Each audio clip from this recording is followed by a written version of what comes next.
শরীফ ওসমান হাদী তার কবর জিয়ারত করতে যাচ্ছেন বিএনপির ভারপ্রাপ্ত চেয়ারম্যান জনাব তারেক রহমান। আসলে তার এই যে তিনি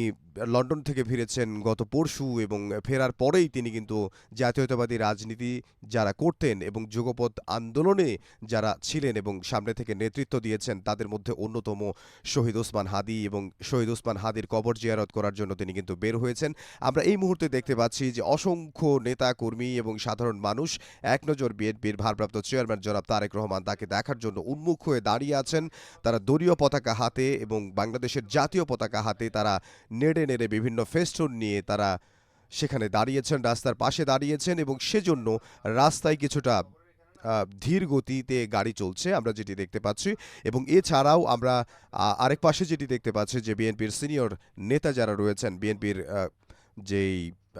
স্থায়ী কমিটির সদস্য যারা, এবং আমরা দেখতে পাচ্ছি সালাউদ্দিন আহমদ, তিনি আসলে আগে থেকেই ঢাকা বিশ্ববিদ্যালয়ে তিনি দাঁড়িয়ে আছেন এবং বিএনপির সিনিয়র যুগ্ম মহাসচিব রুহুল কবির রিজভী তিনিও সেখানে দাঁড়িয়ে আছেন এবং আরও যারা স্থায়ী কমিটির সদস্য রয়েছেন তারাও আসলে এই কবর জিয়ারতে শরিক হচ্ছেন জনাব তারেক রহমানের সঙ্গে। শরীফ ওসমান হাদীর কথা যদি আমরা বলি, তিনি আসলে না দিল্লি না পিন্ডি, তিনি বাংলাদেশের জাতীয়তাবাদীর কথা বলতেন এবং বাংলাদেশের মানুষের জন্য তিনি রাজনীতি করার জন্য তিনি নমিনেশন এখন পর্যন্ত তখনও আসলে কনফার্মেশন হয়নি, তবে তিনি সম্ভাব্য প্রার্থী ছিলেন ঢাকা ৮ আসনের, সেখান থেকে তার নির্বাচন করার কথা ছিল এবং সেই নির্বাচনী প্রচারণা থেকে তিনি যখন নয়াপল্টনের দিকে অটোরিকশায় করে যাচ্ছিলেন তখন একটি মোটরসাইকেল পেছন থেকে এসে শুটার ফয়সাল, যা নিশ্চিত করেছে আইনশৃঙ্খলা রক্ষা বাহিনী, শুটার ফয়সাল তাকে আসলে মাথায় গুলি করে এবং সেই গুলিটি মাথার এক পাশ থেকে লেগে অন্য পাশে দিয়ে বের হয়ে যায় এবং তার গুরুতর অসুস্থ হয়ে যান তিনি এবং তাকে ঢাকা মেডিকেল কলেজ হাসপাতালে নেওয়া হয় এবং সেখানে তার অস্ত্রোপচার সম্পন্ন করা হয় এবং আমরা দেখেছি যে সেই অস্ত্রোপচারের পরেও তার অবস্থা আসলে খুব বেশি ভালো হয়নি। তখন তাকে রাজধানীর এভারকেয়ার হসপিটালে আইসিইউতে রাখা হয় এবং উন্নত চিকিৎসার জন্য তাকে সিঙ্গাপুর জেনারেল হাসপাতালে নেওয়া হয় এয়ার অ্যাম্বুলেন্সে করে, কিন্তু তারপরও শেষ রক্ষা হয়নি। তিনি আসলে শহীদ হন 18ই ডিসেম্বর এবং তার যে মরদেহ সেই মরদেহটি বাংলাদেশে আনা হয় 20 ডিসেম্বর এবং 20 ডিসেম্বর তাকে সমাহিত করা হয় ঢাকা বিশ্ববিদ্যালয়ের কেন্দ্রীয় জামে মসজিদের পাশে, যেখানে আমাদের জাতীয় কবি কাজী নজরুল ইসলাম, যিনি আমাদের জাতীয় কবি এবং তার যে কবিতা এবং তার যে লেখনী, সেই লেখনীতে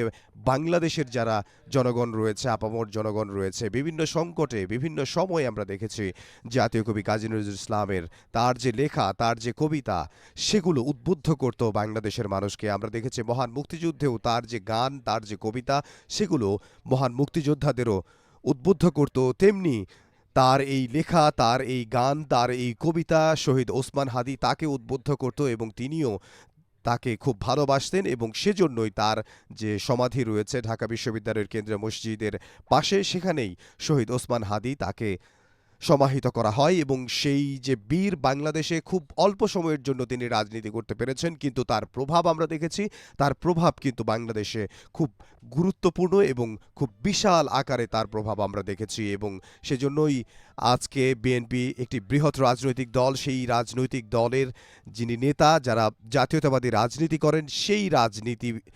রাজনৈতিক দল জাতীয়তাবাদী দল বিএনপি এবং সেই বিএনপির ভারপ্রাপ্ত চেয়ারম্যান জনাব তারেক রহমান তিনি আসলে শহীদ ওসমান হাদীর কবর জিয়ারত করতে যাচ্ছেন। তিনি আসলে মর্মাহত,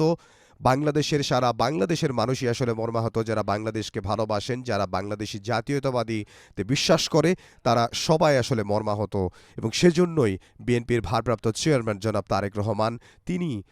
তার আজকের এই কর্মসূচিতে প্রথমেই তিনি যাচ্ছেন সেই বাংলাদেশের বীর, যিনি অল্প সময়ের জন্য বিশাল বড় একটি প্রভাব রেখেছে বাংলাদেশের রাজনীতিতে, সেই বীর, আমরা তাকে জাতীয় বীরও বলতে পারি, সেই জাতীয় বীর ক্ষণজন্মা শরীফ ওসমান হাদী তার কবর জিয়ারত করতে যাচ্ছেন বিএনপির ভারপ্রাপ্ত চেয়ারম্যান